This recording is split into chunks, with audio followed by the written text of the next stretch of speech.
you're getting shots of horse pee or something. Don't you get shots of horse urine or something? Well, that's where they get the human chorionic gonadotropin, right? Okay, so we have some people today who are having surgery tomorrow. We were talking about their experiences with diets. Diet experience. So we had one diet where you had the injections of HCG. And there's thoughts that where do you get HCG, and they purify it from the urine of pregnant horses.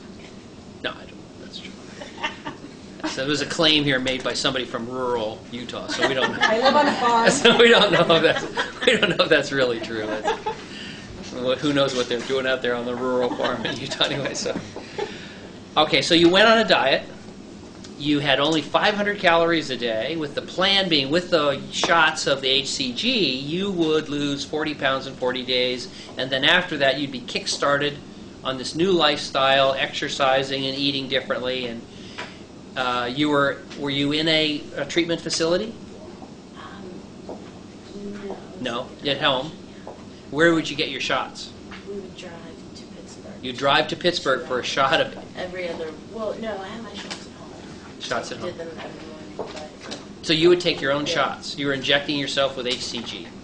Okay. And then we would go. And on 500, and go to Pittsburgh, right? Now we have a support group, a 2-hour drive. Okay. And they gave me a list. I could only eat like certain foods. I could get maybe like chicken and broccoli, and there was a really small list. Right. I'd have 3 green apples a day. And I got to the point. Those red apples would ruin the diet. Yeah. You weren't allowed to have them. Green apples, okay. Red apples, okay. And does this diet have a name? It was. We better not say it. It'll probably just get us in trouble. Yeah, it was just fun. We'll call it some diet in Pittsburgh. But I got to the point where I couldn't eat the same thing, every day, and so like one time I had like a little pack of like Kraft macaroni and cheese. It was 250 calories.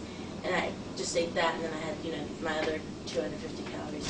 And when I went until I lost maybe like 6 pounds, or I lost like 12 pounds however long, and it wasn't enough. And they said, oh, well, if you eat anything other than this food, it doesn't work. Right. So that's why So the mac and cheese, the 250 calories of mac and cheese was that ruined it. Right. The way, yeah. Right. So what is the deal? Let's talk about this. Have you heard this story?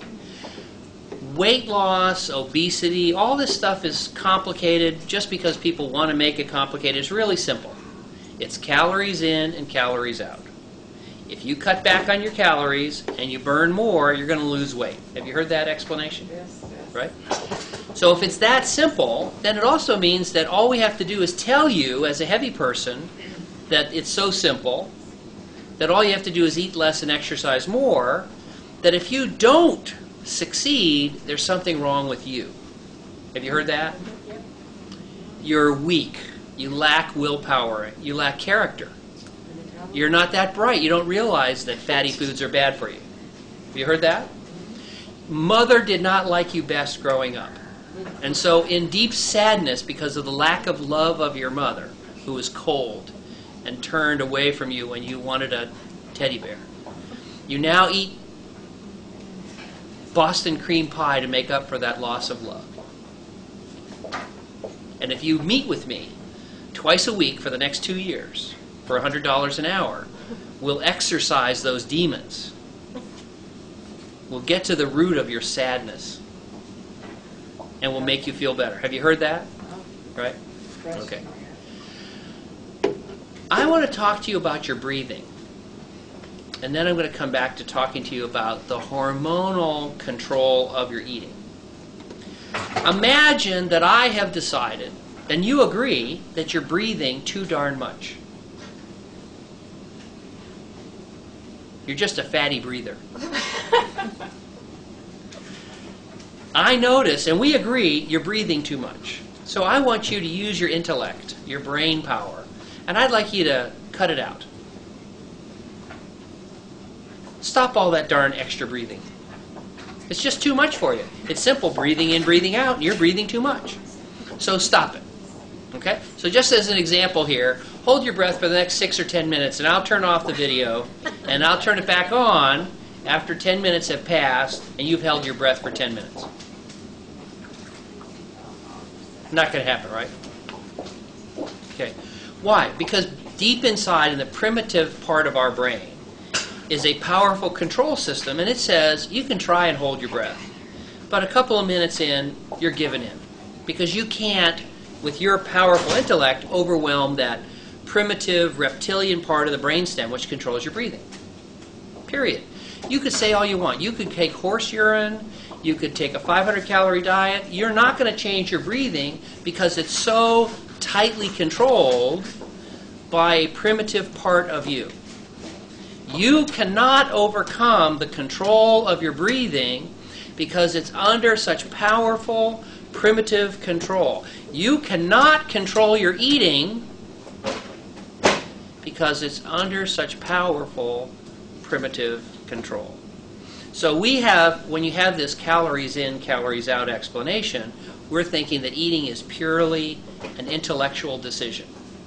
And what we would like to tell you, I think the recent research on the hormones ghrelin or ghrelin and peptide YY suggests that, like your breathing, your eating is under a powerful, primitive hormonal control that's far beyond what your intellect can do.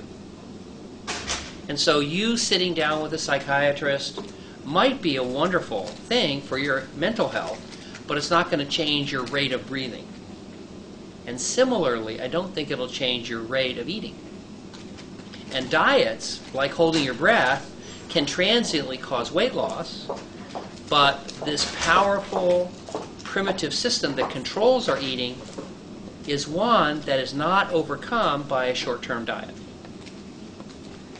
And so we think that the dietary programs that you guys have tried are doomed to failure, not because of your lack of willpower or the one breach of the dietary guidelines, but because underlying is a system that's as powerful as the one that controls your breathing. And your system is broken because you're heavy. It's got a new set point that's too high for you, but you can't fix it by a diet. And that's why we don't think a diet is going to work, and that's why we think so many weight loss surgeries have failed. They lack the power to overcome this broken system.